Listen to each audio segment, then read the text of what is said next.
আমরা এই ভিডিওতে আজকে আলোচনা করব অভিজ্ঞান শকুন্তলম নাটকের যে চতুর্থ অঙ্কের আগেই বিষকম্ভক বলে যে একটা অংশ আছে, সেই অংশে দুর্বাসা অভিশাপ বলে একটি পাঠ্যাংশ আমাদের এই দ্বাদশ শ্রেণীর থার্ড সেমিস্টারের অন্তর্ভুক্ত করা হয়েছে। এই অভিজ্ঞান শকুন্তলম নাটকের লেখক হলেন মহাকবি কালিদাস। কালিদাস তার লেখনীর ছোঁয়া দ্বারা সংস্কৃত ভাষায় যে তিনটে নাটক রচনা করেছেন, তার মধ্যে বিখ্যাত এবং শ্রেষ্ঠ সর্বপ্রথম সম্মান এবং সর্বপ্রথম প্রতিভাবানযুক্ত একটি নাটক হচ্ছে অভিজ্ঞান শকুন্তলম। আমরা কম বেশি ক্লাস নবম শ্রেণীতে এই অভিজ্ঞান শকুন্তলম নাটকের যে ধীবর বৃত্তান্ত নামক যে পাঠ্যাংশ, সেই পাঠ্যাংশ আমরা পড়েছি। আজকে সংস্কৃত ক্লাসের অর্থাৎ দ্বাদশ শ্রেণীর থার্ড সেমিস্টারের সিলেবাসের অন্তর্ভুক্ত করা হয়েছে ঠিক তার আগের অংশ, যার নাম হচ্ছে দুর্বাসা অভিশাপ। এই দুর্বাসার অভিশাপ কি, এটি জানতে গেলে তার আগে আমাদেরকে প্রাক কথা কিছু জানা দরকার। এই অভিজ্ঞান শকুন্তলম নাটকে টোটাল 7টি অঙ্ক বা দৃশ্য আছে। এই 7 অঙ্ক বিশিষ্ট নাটকটি সংস্কৃত সাহিত্যের এক অন্যতম কাব্য সৌন্দর্যপূর্ণ, ছন্দ অলঙ্কারে পরিপূর্ণ, চরিত্র চিত্রণে অঙ্কিত এক অসাধারণ নাটক। এই নাটকটি শুধু ভারতের বিভিন্ন ভাষায় নয়, পৃথিবীর বিভিন্ন ভাষাতেও অনুবাদিত হয়েছে।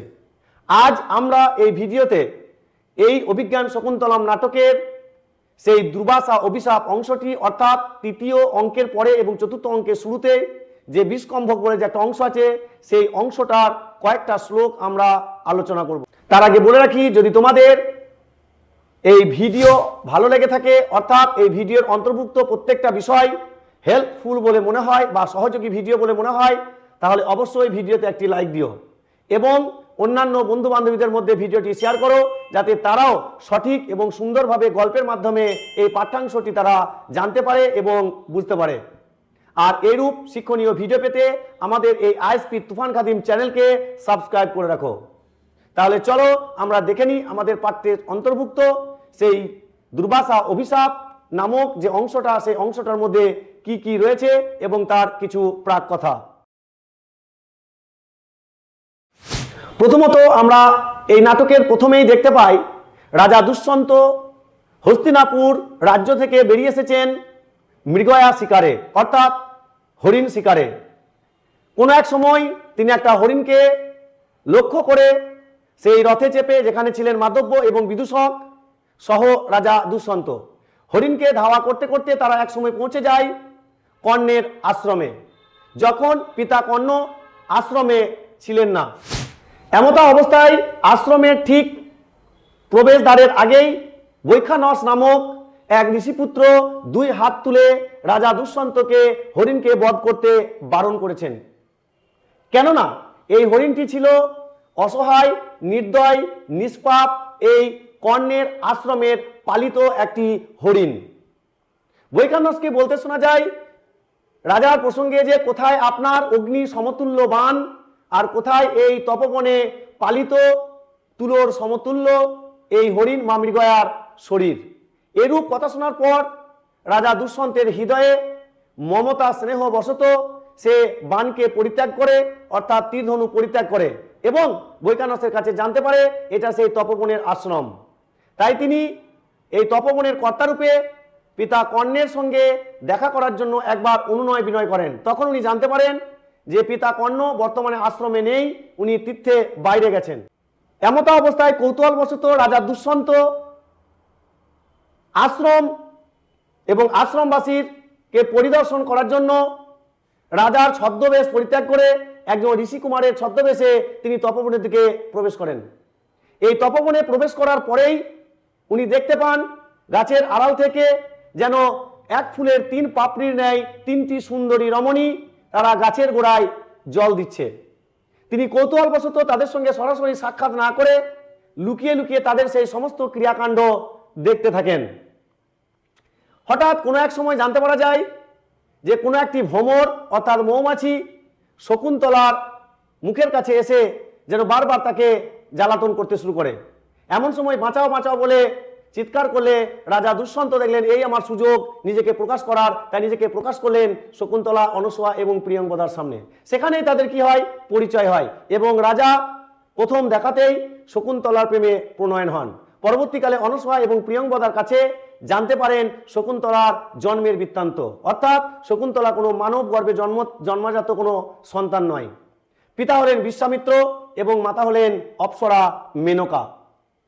তারপরেই উনি জানতে পারেন অনসূয়া এবং প্রিয়ঙ্বদার মুখে যে পিতা কর্ণর খুব ইচ্ছা একজন যোগ্য পাত্র পেলে তার হাতে অর্থাৎ শকুন্তলার হাত তুলে দেবে।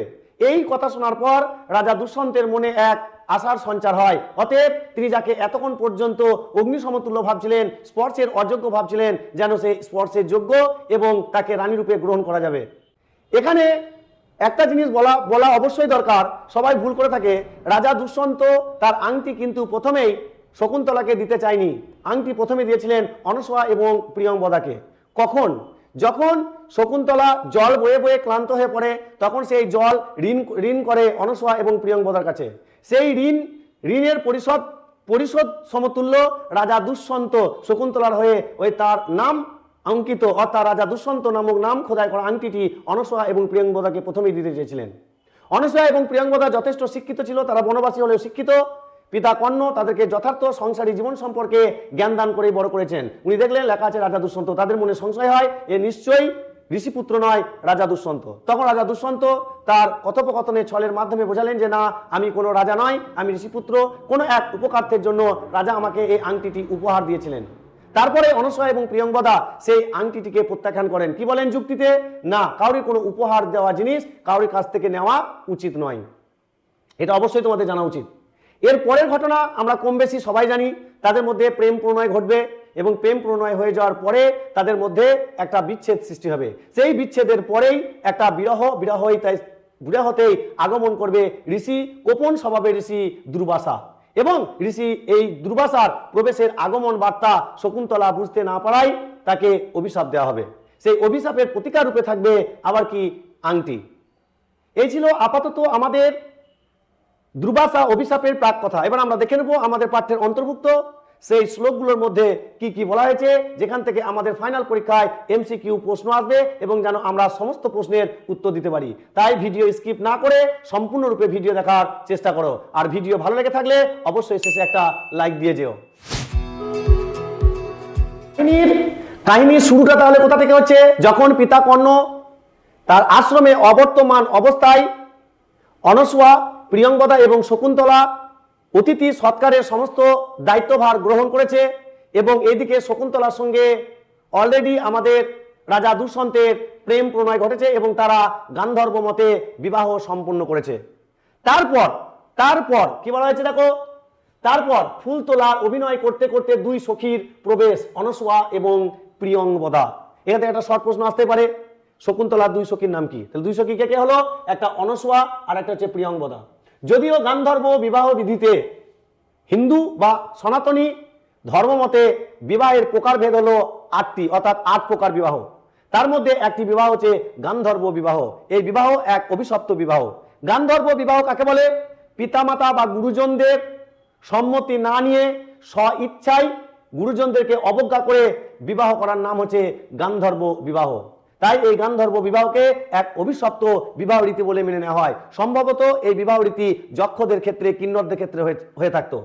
তাই কি বলা আছে, যদিও গান্ধর্ব বিবাহ রীতিতে বিবাহের মাধ্যমে শকুন্তলা যোগ্য প্রতিলাভ করায় আমার হৃদয় আনন্দিত, তথাপি এ বিষয়ে দুশ্চিন্তাও আছে। তাই দুই সখী তারা একে অপরের সঙ্গে আলোচনা করে বলা বলি করছে, যদিও তারা গান্ধর্ব মতে বিবাহ করেছে তবুও আমাদের একটা সংশয় তারা অভিশপ্ত হবে কিনা। আবার দ্বিতীয় কোণে বলছে যে কোনো একজন অযোগ্য পাত্রের হাতে আমাদের শকুন্তলা কিন্তু হাত দেয়নি, অর্থাৎ ভালো পাত্রের হাতে হাত দিয়েছে। এটাও আবার চিন্তার থেকে একটু কম বা পরিত্রাণ আমাদেরকে করে। প্রিয়ঙ্বদা প্রশ্ন করছে কি রূপ? কে কাকে প্রশ্ন করছে? প্রিয়ঙ্বদা। কাকে? অনসূয়াকে। কি রূপ? অনসূয়া উত্তরে জানায় আজ সেই রাজস্বী অর্থাৎ রাজা দুষ্যন্ত বা দুষ্মন্ত যজ্ঞ সমাধির সমাপ্তির পর ঋষিগণ কর্তৃক বিদায় নিয়ে নিজ নগরে প্রবেশ করে অন্তঃপুরবাসীগণকে সাথে মিলিত হয়ে এখানকার ঘটনা স্মরণ রাখবেন কিনা। এটা অনসূয়ার একটা সংশয় যে আমাদের বান্ধবী, আমাদের প্রিয় বান্ধবী শকুন্তলাকে বিবাহ করার পর আজ সে নিয়ে যায়নি তার নিজের বাড়িতে অর্থাৎ হস্তিনাপুরে। সেখানে অন্যান্য রানীদের সঙ্গে মিলিত হয়ে যাওয়ার পর আমাদের সখীকে মনে রাখবে তো, এটা তার মনে সংশয় হয়েছে অনস্বর। প্রিয়ংবদা নিশ্চিত হও। প্রিয়ংবদা যে মিষ্ট কথা বলে, মিষ্টভাষী, যে দেখবে সবসময় মিষ্ট মিষ্ট কথা বলবে, তুমি নিশ্চিত হও বনি। কে কাকে বলছে? প্রিয়ংবদা অনস্বরকে বলছে। কি বলছে? তুমি নিশ্চিত হও এইরূপ আকৃতি বিশিষ্ট ব্যক্তি কখনো গুণহীন হন না। একটা সাইকোলজি পার্ট আছে, মনোবিজ্ঞানের পার্ট আছে। প্রত্যেকটা মানুষের তার মানসিক প্রবৃত্তি অনেকটা তার মুখমণ্ডলের মধ্যে ফুটে ওঠে, সে কোন ধরনের চরিত্রের মানুষ, কিছুটা অংশ। সেই দিক থেকে প্রিয়ংবদা আমাদের অনস্বরকে আশ্বস্ত জানাচ্ছে, বোন তুই নিশ্চিন্ত থাক, কেননা এই যে আকৃতি বিশিষ্ট ব্যক্তিরা কখনোই গুণহীন হন না, অর্থাৎ কথা দিয়ে কথা খেলাপ করে না, বিশ্বাসঘাতক হয় না। জানি না পিতা কর্ণ এখন এই বৃত্তান্ত শুনে কি ভাববেন। কোন বৃত্তান্ত? এই বৃত্তান্ত। এই বৃত্তান্ত কি? এই বৃত্তান্ত হচ্ছে কি গান্ধর্ব মতে কি বিবাহ। এই যে গান্ধর্ব মতে বিবাহ গুরুকে না জানিয়ে, এটা অন্যায়। এটা বর্তমান সমাজে অন্যায়, অতীতেও কি ছিল অন্যায়। আর কি অনস্বর তারপরে কি বলছে, আমি যে রূপ দেখেছি তাতে এটি তার মন মতো হওয়া উচিত। আমি দেখেছি পিতা কর্ণ এটাও চান যে একজন যোগ্য বরের হাতে, একজন সুযোগ্য বরের হাতে শকুন্তলার হাত তুলে দেওয়া।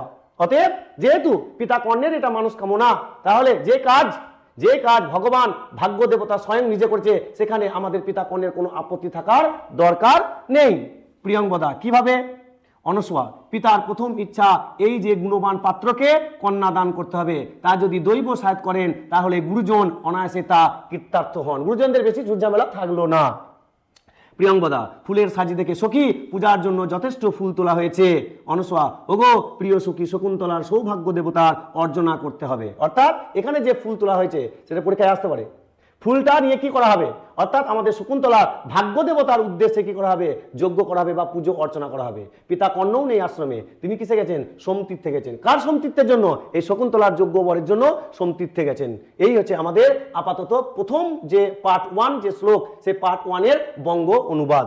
এরপর দেখে নেবো আমাদের পার্ট 2, অর্থাৎ এর পরের অংশে কি বলা হয়েছে। এই পার্ট 2টাই হচ্ছে জটিলতা। শুধুমাত্র আমাদের এই পাঠ্যের অন্তর্ভুক্ত দুর্বাসা অভিশাপ পাঠ্যাংশে নয়, সমগ্র নাটকের মোড় ঘুরেছে, সমগ্র নাটকের জটিলতা সৃষ্টি হয়েছে শুধুমাত্র দুর্বাসার অভিশাপের মাধ্যমে। আর এই অংশের দ্বিতীয় অংশে আছে দুর্বাসার অভিশাপ। কি বলছে? এই যে আমি ওগো, নেপথ্যে আড়াল থেকে কি বলা আছে? এই যে আমি গো মানে কেউ একজন এসেছে। অনস্বর কান দিয়ে সখী অতিথির আহ্বানের মতো শোনা যাচ্ছে। প্রিয়ংবদা কেন? শকুন্তলা তো কুটিরেই আছে, মনে মনে আজ কিন্তু তার বিশেষ মনটা ভালো নেই রে। কে বলছে? প্রিয়ংবদা। অবশ্যই অনস্বর বলছে যে, অনস্বর কি বলছে? কান দিয়ে সখী অতিথির আহ্বানের মতো শোনা যাচ্ছে, মনে হচ্ছে যেন কুটিরে কেউ এসেছে। সেখানে প্রিয়ংবদা কি বলছে? আরে বোন ভয় করার কোনো চিন্তা নাই, কেননা আমাদের সখী শকুন্তলা কুটিরে আছে। পরক্ষণেই আবার উনি কি বলছেন? প্রিয়ংবদা যদিও আজকে আমার বান্ধবীর মনটা খুব একটা ভালো নেই। কেন? তাকে স্বামী ছেড়ে দিয়ে চলে গেছে হস্তিনাপুরে, সেই বিরহ জ্বালায় কাতর হয়ে জর্জরিত হয়ে একাকী বসে আছে শকুন্তলা। অনস্বর ঠিক আছে, এত ফুলের প্রয়োজন নেই, এই বলে দুইজনে চলতে লাগলো, অর্থাৎ আর দরকার নেই, চলো। নেপথ্যে ওহে অতিথি অবমাননাকারিণী, যাকে অন্যমনস্কা হয়ে ভাবতে ভাবতে আমার মতো তপবনের উপস্থিতি জানতে পারলি না। উন্মত্ত যেমন অর্থাৎ পাগল যেমন প্রথমে বলা কথা স্মরণ করতে পারে না, তেমনি স্মরণ করিয়ে দিলেও সে তোকে আর মনে করতে পারবে না। এটা মোস্ট ইম্পর্টেন্ট জায়গা, এখান থেকে নামটা করা হয়েছে দুর্বাসা অভিশাপ। আমি আবার রিপিট করছি, অর্থাৎ এখানে কি বলা হবে? এক কথায় এই অতিথি অবজ্ঞাকারিণী, তুই যার কথা চিন্তা করতে করতে এই তপস্বী আমাকে স্মরণ করতে পারলি না, আমি তোকে অভিশাপ দিচ্ছি। পাগল এবং উন্মাদ যেমন পূর্বের কথা স্মরণ করতে পারে না, তোকেও সে একদিন কি করতে পারবে না? স্মরণ করতে পারবে না। Priyamvada high high high high, কোনো অঘটন ঘটলো, শূন্য হৃদয়া শকুন্তলা কোনো পূজনীয় ব্যক্তির নিকট অপরাধ করেছে। সামনের দিকে তাকিয়ে যার তার কাছে নয়, আরে আরে ইনি তো মহর্ষি দুর্বাসা, যিনি সহজেই রেগে যান, তেমনি করে অভিশাপ দিয়ে দ্রুত ফিরে যাচ্ছেন। আগুন ছাড়া কে আর একে দহন করতে পারে? অনস্বর যাও, দুই পায়ে প্রণাম করে ওকে ফিরিয়ে আনো, ততক্ষণে আমি অর্ঘ্য এবং পা ধোয়ার জলের ব্যবস্থা করছি। পরীক্ষা আছে আছে কে দুর্বাসাকে ফিরিয়ে আনতে গেছিল? কে অর্ঘ্যের জলের ব্যবস্থা করেছিল? কে করেছিল? অনস্বর। আনতে গেছিল কে? আনতে গেছিল প্রিয়ংবদা। কেন? মিষ্টভাষী প্রিয়ংবদা সুন্দর, তার বাকচতুরতার মাধ্যমে ফিরিয়ে আনতে পারবে, এই রকম একটা আত্মবিশ্বাস আমাদের অনস্বর ছিল। তুমি যাও, গিয়ে ওকে নিয়ে এসো, অর্থাৎ আমাদের দুর্বাসাকে নিয়ে এসো। আমি ততক্ষণ ওনার জন্য অর্ঘ্যের অর্থাৎ পা ধোয়ার জল এবং অতিথি সেবার যত উপকরণ হয় আমি তৈরি করে রাখি। প্রিয়ঙ্বদা তাই করি এই বলে সে প্রস্থান করলো। অনসূয়া এক পায়ে হোঁচট খাওয়ার অভিনয় করে হায় হায় হায় আবেগবশত গতিতে আমার হাত থেকে ফুলের সাজি পড়ে গেল। এই ছিল দেখো সেই অভিশাপ দেওয়ার দৃশ্যটা। এখানে অভিশাপ দেওয়া হচ্ছে, আর এখানে কি হলো, তাড়াহুড়োর মধ্যে আমরা দেখেছি অনেক কাজ আমাদের কি হয়, নষ্ট হয়। অর্থাৎ তাড়াহুড়ো করতে গিয়ে হোঁচট খেয়ে পড়ে গিয়ে তার ফুলের সাজি থেকে সমস্ত ফুলগুলো পড়ে গেল। এরপর আমরা দেখে নেব আমাদের শেষ অংশটা। শেষ অংশে কি বলা হয়েছে দেখো, এখানে আমরা ছবিতে দেখতেই পাচ্ছি কে এসেছে, প্রিয়ঙ্বদা। কাকে অনুরোধ করছে, ঋষি দুর্বাসাকে, যে কি গুরুদেব ক্ষমা করে দেন, অসহায় আজকে তার মন ভালো নেই, তাই তো, তাই গুরুদেব আপনার কাছে ক্ষমা চাইছি, ওর হয়ে আমি ক্ষমা চাইছি, ওর জীবনের এটা প্রথম ভুল, ও জানেই না কি করেছে। দেখবো ঋষি দুর্বাসা প্রিয়ঙ্বদাকে কিভাবে উত্তর দিয়েছে। প্রিয়ঙ্বদা প্রবেশ করে সখী স্বভাব কুটিল, তিনি কারো অনুনয় গ্রহণ করেন না, যাই হোক কিছুটা সদয় করতে পেরেছি, যদিও কুটিল বদরাগী ব্যক্তি, তবুও কিছুটা আমরা কিন্তু তার পাপ, তাকে যে অভিশাপ দিয়েছে সে অভিশাপ আমরা ক্ষয় করতে পেরেছি। কেমন, অনসূয়া মৃদু হেসে, তাই যথেষ্ট, বলো কিভাবে তাকে প্রসন্ন করলে। প্রিয়ঙ্বদা যখন ফিরতে চাইলেন না তখন আমি বললাম, ভগবান যে তাপের প্রভাব জানে না সেই আপনার কন্যার প্রথম অপরাধ ক্ষমা করুন। কি গুরুদেব কিছু মনে করে না, ওর জীবনের প্রথম পাপ, ও জানে না কি ভুল করেছে, ও তো আপনার মেয়ের মতো, আপনার কাছে জোড়হাত করছি, আমার বান্ধবীকে আপনি ক্ষমা করে দেন। অনসূয়া তারপর প্রিয়ঙ্বদা তারপর আমার বাক্য অনত্যা করতে না পেরে কিন্তু অভিজ্ঞান আভরণ দেখালে সাপ নিবৃত হবে, এরকম কথা বলে তিনি চলে গেলেন। অর্থাৎ যদি কোনো অভিজ্ঞান বা স্মারক চিহ্ন যদি দেখাতে পারে তাহলে অবশ্যই সে তার অভিশাপ যেটা দিয়েছে সেই অভিশাপ নাশ হবে এবং পূর্ব অবস্থায় আবার ফিরে আসবে। অনসূয়া এখন আশ্বস্ত হওয়া যায়, সেই রাজশ্রী যাওয়ার সময় স্বনামাঙ্কিত যে আংটিটি স্বয়ং পড়িয়েছিলেন সেটি আছে, এতেই তার প্রতিকারের বিষয় শকুন্তলা স্বাধীন হবে। যখন গান্ধর্ব মতে বিবাহ করা হয় তখন এই আংটিটি দ্বিতীয়বার রাজা দুষ্যন্ত কাকে উপহার দিয়েছিল, আমাদের নাটকের নায়িকা শকুন্তলাকে কি করেছিলেন, উপহার করেছিলেন। সেই আংটিটা যেহেতু আছে, তাই তো, তাহলে কি বলা হলো, অনসূয়া বলছে চিন্তার কোনো কারণ নেই, স্মারক চিহ্ন স্বয়ং শকুন্তলার হাতেই আছে। প্রিয়ঙ্বদা সখী এসো দেব পূজার কাজ সম্পূর্ণ করি। প্রিয়ঙ্বদা দেখো অনসূয়াকে দেখো, বাঁ হাতে মুখ রেখে প্রিয় সখী যেন চিত্রিত, অর্থাৎ পটে আঁকা ছবির মতো বসে রয়েছে, স্বামীর চিন্তায় সে নিজেকেও ভাবছে না, আগন্তুকের আর কি কথা বলবো। অনসূয়া প্রিয়ঙ্বদা আমাদের দুজনের মধ্যে এই বৃত্তান্ত গোপন থাক, স্বভাব কোমলা প্রিয় সখীকে অবশ্যই রক্ষা করতে হবে। প্রিয়ঙ্বদা বল বোন বল, কে নবমল্লিকা গরম জলে সেচন করে, কেন একেই তো ও বিরহ জ্বালায় জর্জরিত, শকুন্তলা একেই বিরহ জ্বালায় জর্জরিত, তারপরে ওকে যে সব কথা শোনানো হয় তাহলে তার সেই কষ্ট, তার সেই বেদনা আরো অনেক বেশি কি হবে, বেড়ে যাবে। অতএব এই সমস্ত বৃত্তান্ত আমাদের মধ্যে গোপন থাক, কেননা তার এই অভিশাপ নাশ হবেই, তার স্মারক চিহ্ন স্বয়ং শকুন্তলার হাতেই আছে, রাজা দুষ্যন্ত নামাঙ্কিত একটি আংটি। এই ছিল আপাতত আমাদের দ্বাদশ শ্রেণীর 3rd সেমিস্টারের অন্তর্ভুক্ত অভিজ্ঞান শকুন্তলম নাটকের সেই বিষকম্ভক থেকে নেওয়া বা 4র্থ অঙ্কের শুরুতেই বিষকম্ভকের অন্তর্ভুক্ত দুর্বাসা অভিশাপের সারবস্তু এবং প্রত্যেকটি চরণের ব্যাখ্যা। আজকের মতো এই পর্যন্ত, আবার দেখা হবে পরের ভিডিওতে।